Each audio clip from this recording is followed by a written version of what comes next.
St. Mary's College's athletic programs are Division III, meaning that the school lessens the amount of conflicts standing between the athletes' academics and athletics and allows them to participate in more activities across campus.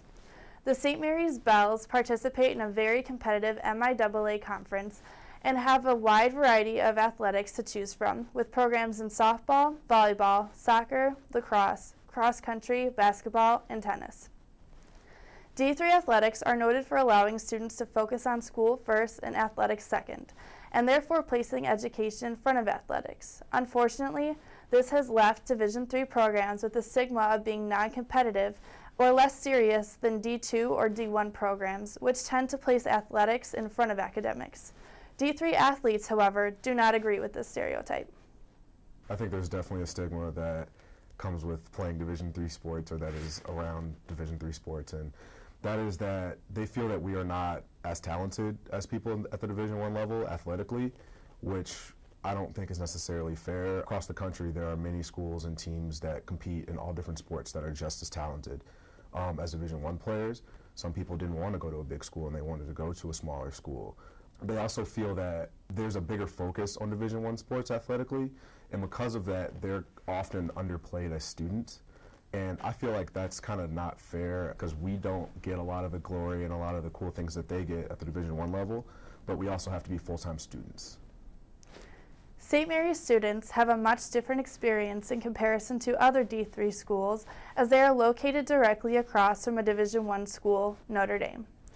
Notre Dame Athletics is one of the most heavily advertised entertainment businesses, especially around South Bend, where the schools are located. This giant sports force has a negative effect on St. Mary's athletics' already under-celebrated athletic programs. It is often found that Notre Dame receives a far more press coverage than St. Mary's. Surprisingly, this is even seen in The Observer, which claims to be a newspaper that serves both campuses, but mainly features Notre Dame's athletic achievements, even when they lose.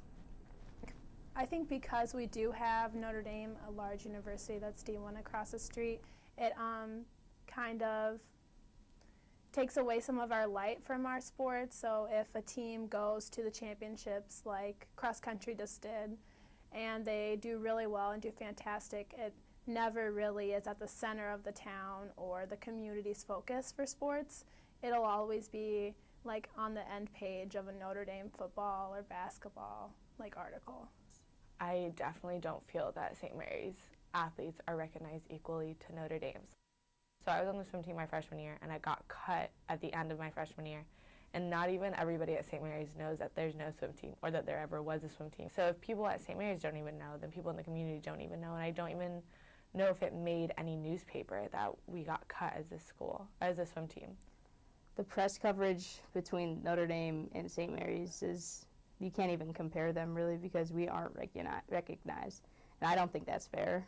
Our athletes over here are working just as hard as the athletes over at Notre Dame.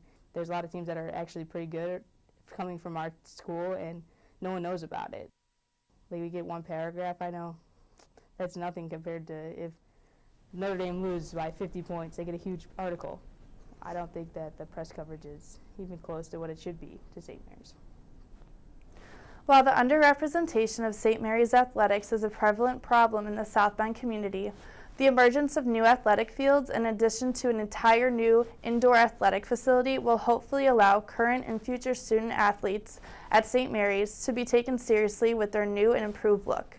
We hope that these facilities will benefit the Bell's reputation, but until then, the inequality of representation between St. Mary's and Notre Dame athletics remains. It is the responsibility of the media serving the St. Mary's College community, such as The Observer, to give our school the attention and respect that it has earned.